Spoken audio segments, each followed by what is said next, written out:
Ending a horror movie is one of the toughest jobs any writer/director will encounter. They have to get it right, and these days there better be a killer twist, but if you mess it up, the entire film collapses around you. The best horror movies linger in the psyche, ones you can't seem to forget no matter how many years pass, and this is usually down to a jaw-dropping ending. So today on Top 5 Scary Videos, I'm going to be counting down our list of the top 5 horror movies with dark endings. Before we begin though, be sure to stick around until the end of the video where I'll be responding to some of your comments. And with that, let's jump in. Also ignore my eye. It was my cat, I swear.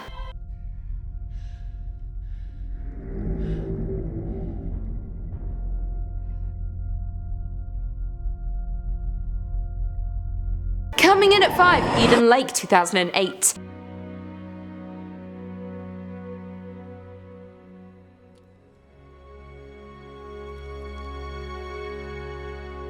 Eden Lake is a 2008 British horror film directed by James Watkins and follows Jenny, a teacher, and her boyfriend Steve, who head to a lake to spend a peaceful weekend together. However, a group of undisciplined teenagers, aka chavs, irk them with their pranks, ruining their entire weekend, leading to devastating consequences. The weekend instead becomes a fight for survival as the teens hunt the couple down, torture them, and attempt to kill them. In a sense, Eden Lake is a little like Deliverance as well as Straw Dogs, with these kids being absolutely vicious and out of control, having absolutely no remorse for their actions. Spoilers ahead for those who haven't seen the film. The kids end up killing Steve, which the kids record on their cell phones, resulting in Jenny fleeing for safety, killing one of the teenagers along the way. She manages to reach some locals at a pub and she explains what went down. However, this is where well and truly hits the fan. Moments later, one of the kids rushes in and screams that his friend has been killed, with us quickly realizing these locals aren't on our side anymore. They are the parents of the teens, and they will do absolutely everything in their power to protect them. So they descend on Jenny, with the screen slowly fading to black. We never find out what happens to her, but we know it's awful considering what we've seen leading up to that point. Coming in at number 4, The Blair Witch Project 1999. The Blair Witch Project is a 1999 supernatural horror film directed by Daniel Myrick and Eduardo Sanchez. It tells the fictional story of 3 student filmmakers, Heather Donahue,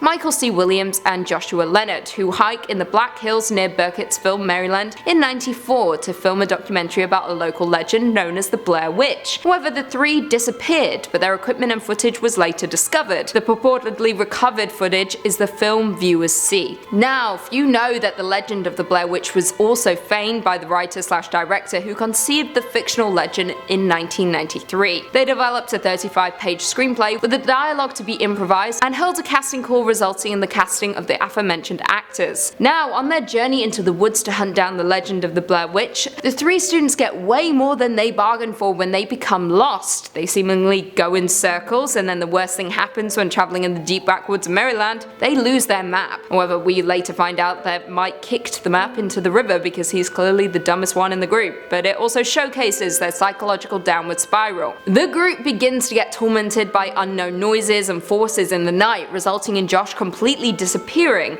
and this is where the madness descends. Heather and Mike follow the sounds of Josh's screams, leading them to a derelict house in the middle of the woods. They become separated, with the pair running down into the basement. However, Heather is a little too late, because when she arrives, she finds Mike standing motionless in the corner facing the wall. She is then attacked by something off-screen, drops her camera to the floor, and then the film cuts to black. Honestly, this still gives me chills. Coming in at 3, The Others 2001. The Others is a 2001 gothic supernatural psychological horror film directed by Alejandro Amenabar. The film follows Grace, a woman who moves into a new home with her 2 photosensitive children in Jersey. When a series of inexplicable events occur, Grace begins to believe that her house is haunted, and she's not entirely wrong. The movie is a chilling horror from start to finish, with the children hearing and claiming to see ghosts around the home, including a young boy named Victor and an old woman with frizzy hair and white eyes. Grace is of course frustrated by the claims and unbelieving. However, when 3 servants are hired and things begin to go bump in the night, Grace becomes a believer. The curtains in the house are removed overnight, footsteps run around the home, and doors are left unlocked even though Grace is the only one with a set of keys.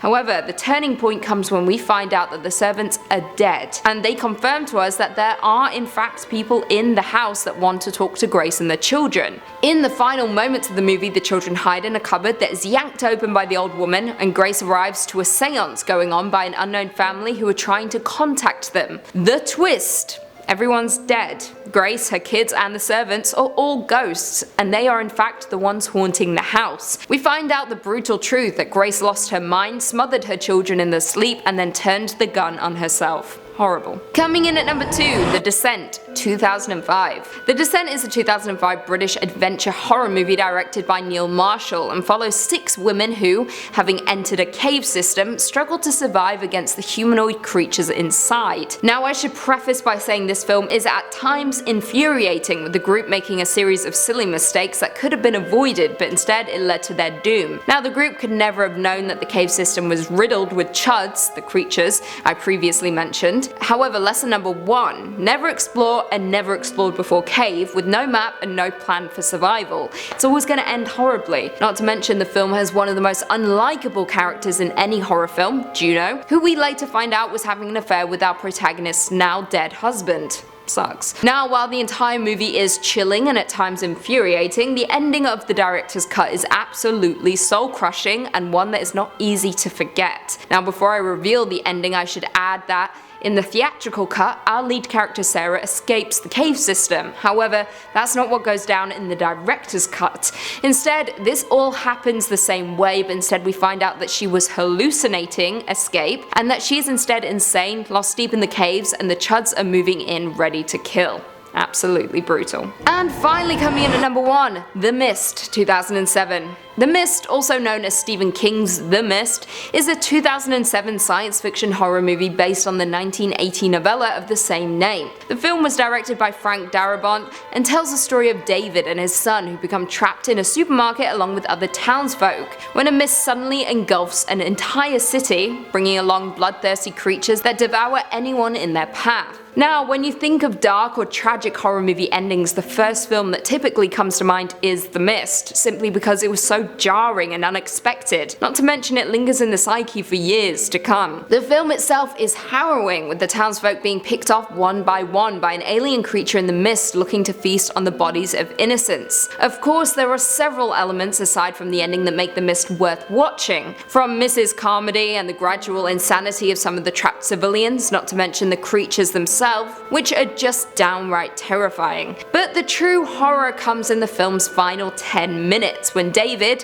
his son, and a small group escape the store, hop in a car in an attempt to escape the mist, but ultimately run out of gas far from safety. So what goes down? Well, David keeps his promise to his son that he won't let the monsters get him, and he does this by shooting everyone in the car, including his own son, leaving no bullets left for David. That alone is devastating, but the worst is yet to come. Just moments later, armed vehicles drive past the car and the mist begins to disappear, meaning the shooting was unnecessary, and if David had made different choices earlier in the movie, he and his son would have escaped the danger altogether. Of course, many people opposed the ending, stating that it went too far. However, the man you want to please is Stephen King, the author of the original book, and he praised the ending, which says a lot. Well, there we have it. Do you guys agree with our list? Were there any dark horror movie endings that we missed? Leave us all your thoughts and feelings in the comments down below, and perhaps we can do a part 2. Before I go though, I just want to respond to a few comments from one of our last videos. Top 5 scariest demons you're glad aren't real part 3. Chicken Nugget said that turtleneck sweater though. Lucy has the best sense of fashion. Wow, thank you. You're probably the only one to say that. Some of you said I sleep in the trash, so dunno. You need to decide. Do I have good fashion or do I sleep in the trash? Cruise 6 Angel said, I don't have to believe I'm watching The Devil right now. Long live Queen Lucy. Respect. I am both the devil and the queen devil. Kind Cannon said, I wish this lady would do less with her arms. Don't call me lady, it makes me sound old, and I did do less with my arms in this one because your comment got to me. David Aplin said, I was worried about what that hat was doing to Queen Lucy. She should have known better. That hat appears to be banished for now. The hat is banished for now from the camera, but the hat is currently in the building. So, am I the same? Am I still Queen Lucy? Or am I the hat?